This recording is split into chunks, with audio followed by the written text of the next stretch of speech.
My name is Irene Mbari Kirika, and I'm the founder and the executive director of Enable. And at Enable, we empower youth with disabilities across the continent through technology. Just a brief description of myself. I am brown and with short hair on one side, long hair on one side, and I'm wearing black. So the Inclusive Africa Conference is a Pan-African conference that brings together delegates. This includes governments, private sector, and youth with disabilities from across the continent to discuss two issues. One is disability, and another one is digital accessibility, meaning digital inclusion for persons with disabilities. Those are very critical conversations, and we need to make sure that we are constantly coming together to discuss what solutions we can come up with to bridge the digital divide. So the fifth Inclusive Africa Conference is slightly different in the type of content we are covering.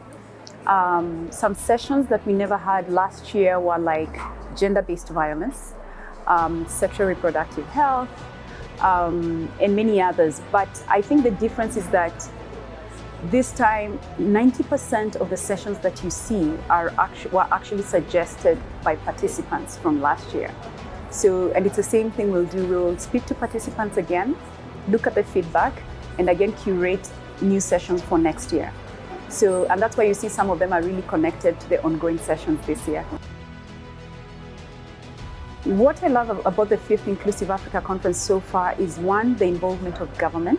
I think we've seen multiple governments from different countries, from Zambia, from Malawi, from Senegal, from Nigeria, getting involved and sharing some of the projects they're currently working on as a government.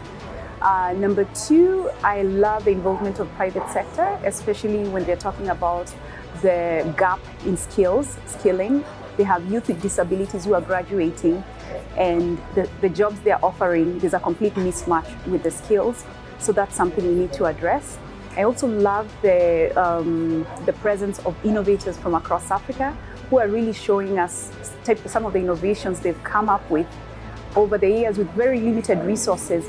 All in what they're trying to do is solve African problems. So just to see the 20 innovators who are here, who are showcasing their products, and to see the diversity of products from multiple African countries is amazing. The last thing for me is just the involvement of youth.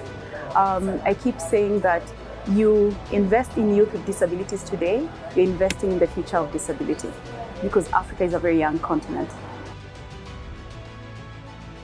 Digital accessibility is very, very important, because if you look at Africa as a continent, we are using technology to solve African challenges.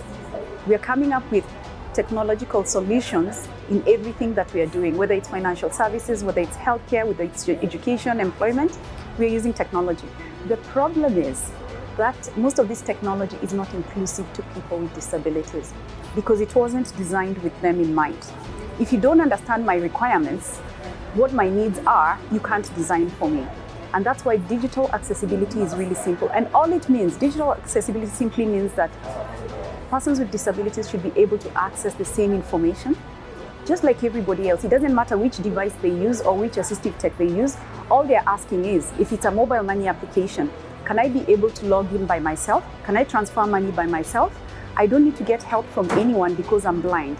So those are some of the things we're trying to address with digital accessibility. And this begins from websites, mobile money applications, intranet for companies, where you find sometimes employees can't even request for a day off independently. They have to get someone else to help them because the application is not accessible. So when I think about the continent as a whole, as we embrace technology as the main tool for delivering products and services, we need to understand that there's 15% of the 1.4 billion population that's not able to access those services. But there is a way to bring them together by making sure that our products are designed with them in mind.